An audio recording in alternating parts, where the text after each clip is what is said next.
Summer Kids Crafts. This program was made possible by Harris County Public Library and Lone Star College Cy-Fair Library. Hi guys, welcome! I'm Miss Lucy and I'm so glad you're here.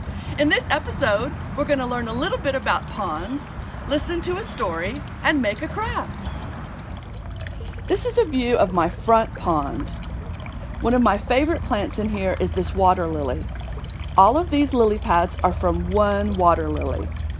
As you can see, there's 2 buds right here, so we could have flowers later today. These small droplets of water on top of the water lilies give bees and other insects a place to get a drink. The pond is also an essential place for some insects to lay their eggs. For example, the dragonfly. A dragonfly will lay their eggs in the water, they will hatch out, and part of the dragonfly's life cycle takes place within the pond.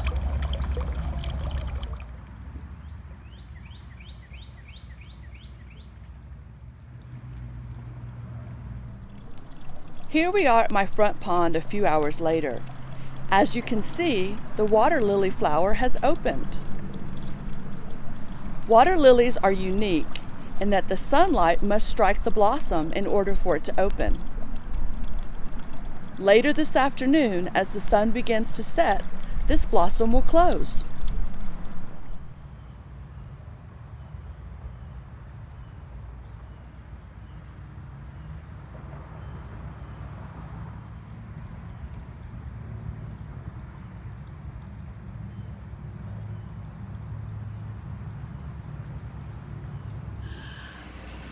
Now we're in my back garden. I just wanted to take a moment to show you this lovely Texas star hibiscus. Remember, planting native plants is a great way to attract wildlife to your garden. This is the view of my back pond. As you can see, it's quite a bit larger than the pond in the front. More water, more plants, more fish, more fun. This is a water lily on my back pond. As you can see, there's a tiny little ant inside the flower. I believe this garden is its own ecosystem. An ecosystem includes living and non-living parts. In an ecosystem, each organism has its own role to play. Consider this small pond. You can find all sorts of living things, from microorganisms to insects to plants. All living things depend on non-living things like water and sunlight for life. This is a very complex interaction of the basic needs: sunlight, water, air, habitat, and food. Each of the living things has a role to play as a producer, consumer, or decomposer. The way producers, consumers, or decomposers provide nutrients for one another is called a food chain. The most important thing to remember about any ecosystem is that the organisms exchange energy and nutrients.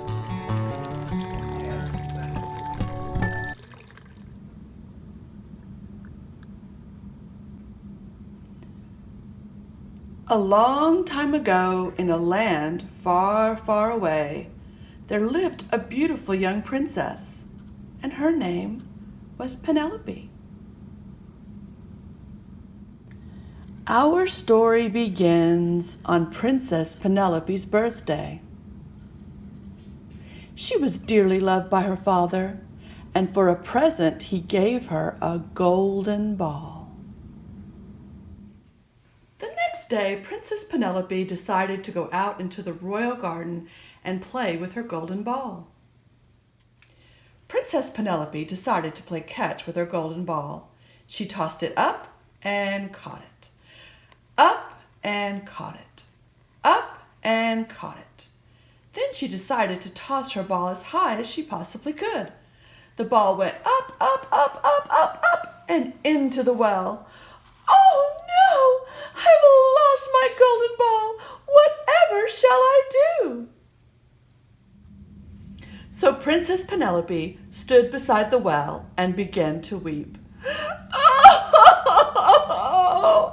Oh no! I've lost my beautiful golden ball.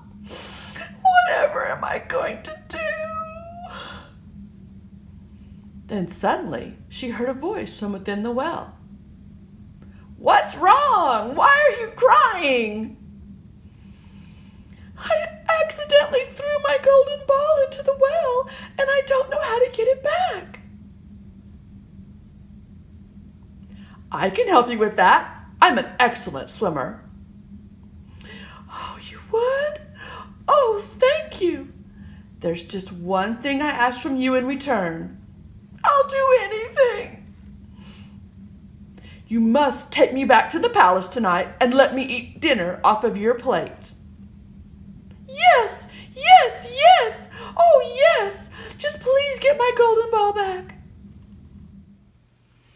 As I promised, Princess, here is your golden ball. Oh, thank you, thank you, thank you. Oh, I'm so happy. Now that you have your golden ball back, you must keep your promise and let me eat dinner off of your plate tonight.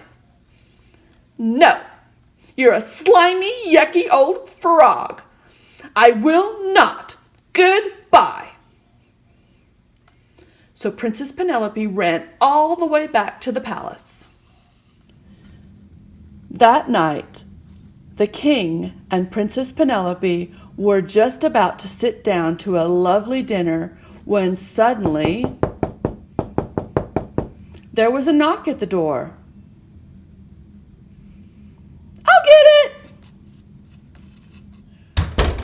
Princess Penelope, who's at the door? It's a slimy, yucky old frog. Now, Princess Penelope, please let's not have any name calling. Mr. Frog, why are you here tonight? Your Majesty, you see, I was in the garden earlier today, and your daughter lost her golden ball down the well. I told her I'm an excellent swimmer, and I will be happy to retrieve your ball for you if you will let me eat from your plate tonight. Well, I held up my end of the bargain, so I'm here tonight to eat from her plate. Thank you for being such good listeners. We're going to end our story here. What do you think will happen next? Will Mr. Frog eat from Princess Penelope's plate? And if he does, what might happen to Mr. Frog? Please leave your comments, ideas, and suggestions in the comment section below. And remember, be creative.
Well, guys, that's all the time we have left for today. I want to thank you so much for watching.